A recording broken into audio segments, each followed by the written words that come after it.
Whoa, whoa, whoa! Squid! Oh, hey, Will. What are you doing? I don't know, I just needed to feel a rush, you know? Now? What? You don't need it today. Why not? What, did you forget? We're reviewing Adrenaline. Adrenaline is a rough and tumble Eurogame for 3 to 5 players, set in the genre of frantic first-person shooter video games like Unreal Tournament. Pew pew! What this boils down to is a majority control game where damage dealt leads directly to the amount of victory points that you collect. Throughout the course of the game, players make a mad dash for guns and ammo in order to inflict the most damage and acquire the most kills possible throughout the game. Adrenaline is an all-out tournament brawl. Each time a player is killed, victory points are awarded based on the amount of damage dealt by each player. Each turn in Adrenaline, you can take 2 of the following actions. 1. Move up to 3 spaces. 2. Move 1 space and grab ammo. Or move 1 space and pay for a new gun. 3. Shoot another player with a loaded gun from your hand. Squid, can we finally talk about the guns, please? Yeah, I guess, that is the main draw of the game, right? Alright. If I want to buy a gun, I need to pay the appropriate ammo cube and take it into my hand. To use the weapon, you play the card face down in front of you, and then execute the unique action of that weapon. The gun is now empty of ammo. At the end of your turn, if you have the appropriate ammo, you can use those cubes to reload the gun and put it back into your hand. There are lots of different guns in this game, and some of them are pretty simple. Like the lock rifle, which just shoots somebody that you can see. Some of them are a lot weirder than that. Like the Thor, which zigs and zags through people like lightning. Some of the guns let you pay cubes to do additional effects. Like the machine gun, which you can expend an extra cube to either do more damage to the person you're shooting or to shoot more people. And then finally, some of them just have 2 different flat-out modes. Like the railgun, which you can use to shoot 1 person through a wall for a lot of damage, or 2 people through walls for a little bit less damage. When you deal damage to an opponent, you place blood droplets of your color on their player board. The more damage you take, the more the adrenaline courses through your veins, and your actions become more efficient. When you've taken 11 points of damage, you die, and points are awarded to other players based on the amount of damage that they've done to you. At the end of the turn which you died, you are going to respawn, and now you'll be worth fewer points the next time you're killed. The endgame is triggered by the 8th kill of the game. The game then goes into Final Frenzy, and every player has 1 final turn. Each player then distributes points as if they had just been killed. Endgame points are then also distributed based on the mode of the game. In the base mode of the game, Deathmatch, you score additional points based on the number of kills you acquired throughout the game. This is then the end of the game. Players count out their victory points, and the player with the most points wins the game. I've got 43. I only have 40!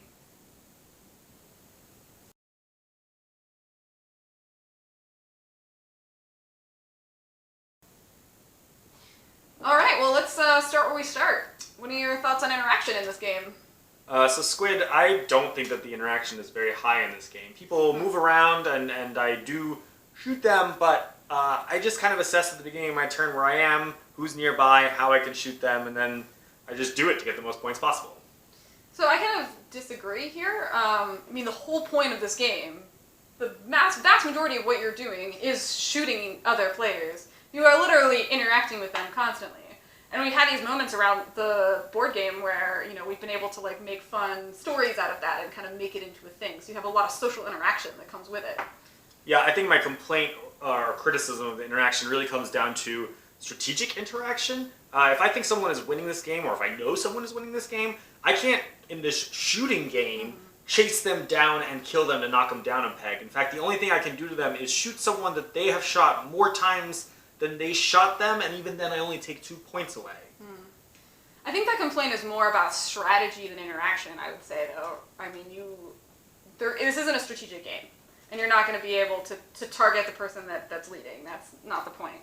And so if that's what you're looking for in interaction, then for sure, this isn't the game for you. If you want a game where you're just shooting your friends and, making some jokes about it as you go, then there's a lot of interaction, and it's pretty solid.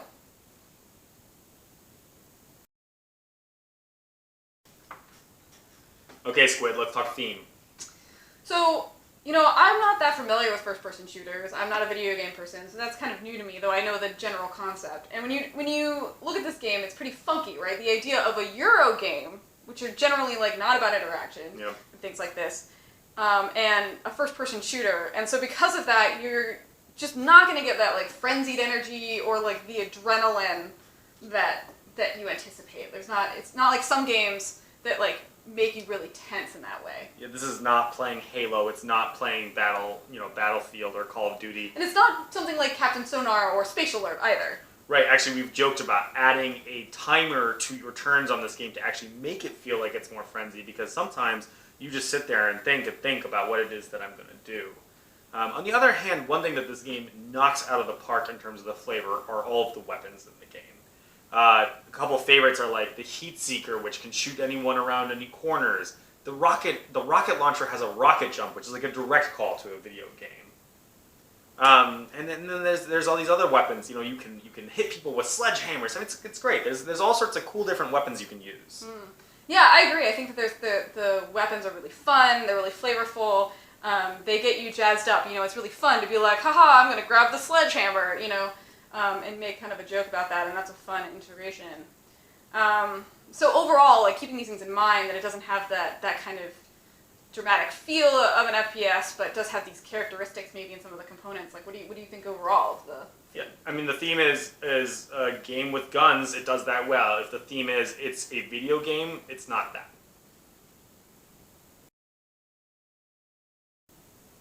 All right, so let's dive into the nitty-gritty. What are your thoughts about the mechanisms in this game? I think CGE did a really good job with the mechanisms in this game. The whole have a gun, it's loaded if it's in your hand, play it its face up, use some cubes to reload it straight into your hand is very clean. Mm-hmm. Yeah, I agree with that. I think it's also the fact that there are just a few actions you can choose. It's very easy to teach new players. It's very elegant and simple, but works. We've mentioned this before, but I still think that it's impressive how many different guns they kind of have using just that one pretty basic cycling mechanism. And I actually really like the iconography on all of them as well. Mm-hmm. I think the one problem there, though, is some of them are really hard to interpret. Some things you actually have to look up in the manual to even understand what the guns do.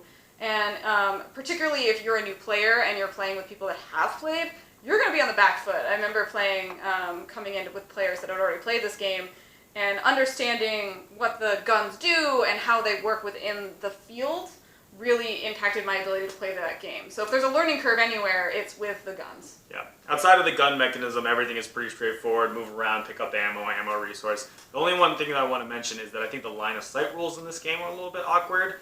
For instance, this player can't see this player, but this player can see this player. Mm-hmm. And I get it, having played FPSs and what the theory behind that is, but I do think it's kind of strange. Yeah, and as somebody who hasn't played FPS games, I have been caught by this in games where I was very confused. I'm trained that if I can see you, you can see me, and that was very much not the case of how these doorways work. So that is going to be an issue. Sure. Okay, Squid, endgame scoring.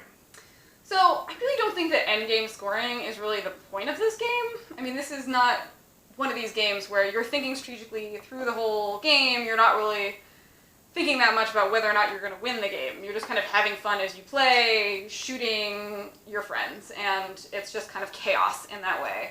I think counting your points, which come in these little pentagon shapes at the end, is one of the least interesting and exciting parts of the game. Yeah, I'll agree. The point is not the scoring. I dislike the scoring in this game. The whole 8-6-4-2 progression means that I am not terribly motivated to do tons of extra damage to one person.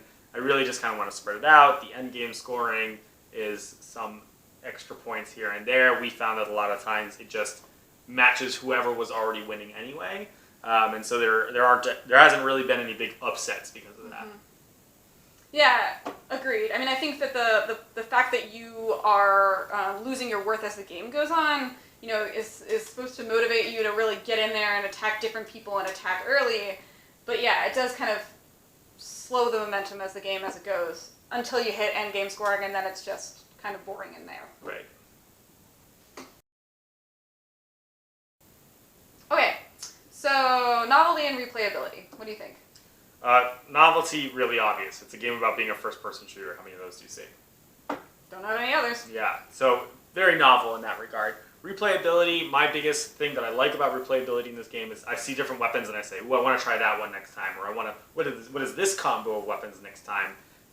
But the game play out pretty similar from game to game. Get some stuff, punch each other. Yeah, I mean, I think that's true, but, one, there is a lot of different guns in this game, and so the combos are going to be really different, and you can do fun things. There's a lot of different guns to try. The other thing that we haven't talked about at all in this video is that there are actually different modes that you can play the board in, and they totally change the dynamic of the game. So there's one we didn't talk about where you can actually claim turrets and they can do damage to other players for you. And that totally changes how the guns even work. There are some guns that become really crazy and can do some really funky combos, and other ones that will just put you in harm's way. And so it becomes a totally different game, and that's really interesting, and I think adds to the replayability for sure. Yeah, in turret mode, the tractor beam all of a sudden is super cool, and running around with the cyber blade is actually, like you said, it's a devastating view. Yeah, and that's a miss on that, or a hit on that part. One other miss that I actually found in this game, you do get a bonus point for getting a double kill in this game, which seems cool at first, but one game I actually kind of looked at the board, I was like, I know I can get a triple kill. I laid out all my cards, we all kind of figured out what I had to do, and then I didn't feel awesome, and that was sad. I thought that was going to be my wow moment in this game. I mean, I think that there can be wow moments, though. Sure, the kill versus double kill thing isn't that interesting. I agree with that, but again, I think that there are fun combos that you can do, and that's where the wow factor comes in. So again, in this turret mode, we had this game that we were playing where one of the players took my character, was able to play his cards and his weapons in a way that pulled me through his turret multiple times. I took 8 damage in a turn, and it was really funny and really neat, and it was something he felt really proud of, and was a really fun thing for us all to enjoy. So I think that's where the wow moments come from in this game. Yeah, I think the game is more fun with the right people. Agreed.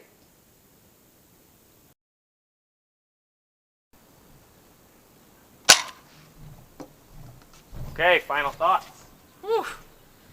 Well, Adrenaline is a fun game. I mean, I think it's a light game. Like I said, it's easy to teach people how to play. It plays fairly quickly. Maybe an hour-ish, a little bit more, maybe. It's really light. It's easy to get new players into. If you're looking for a game heavy on strategy, or you're looking for something with that frantic feel of an FPS, you're not going to find it here. Yeah, I think I spent a lot of this video talking about the things that I did not like about the game, but I actually do enjoy it. I want to play again. I would play it again right now, actually. It just is not what I'm accustomed to with CGE, which tends to have deeper strategy games, or Galaxy Trucker, which is even a game known for its chaos. Even that has something that feels a little bit deeper to it than this game. This one feels just less out of control. It's chaotic, but not in a way that feels like a video game chaos to me. Yeah, I think that's fair. I mean, I think it's something we tend to bring to the table. I think it's nice to have these kind of lighter, shorter games that have enough of a game feel to them to break up having kind of heavier games, and it serves that purpose. And it's fun. Like I said, you can build some storytelling around it, but that's what you're going to get out of it. Yeah. So, if you are looking for something that is a little bit on the sillier side, something easy, casual to play with your friends, this is a fun suggestion. And maybe give our idea a shot and try to play it where everybody has a maximum of 1 minute to play their turns and see how that feels. Yeah, sounds good. All right, we'll see you next time. Bye.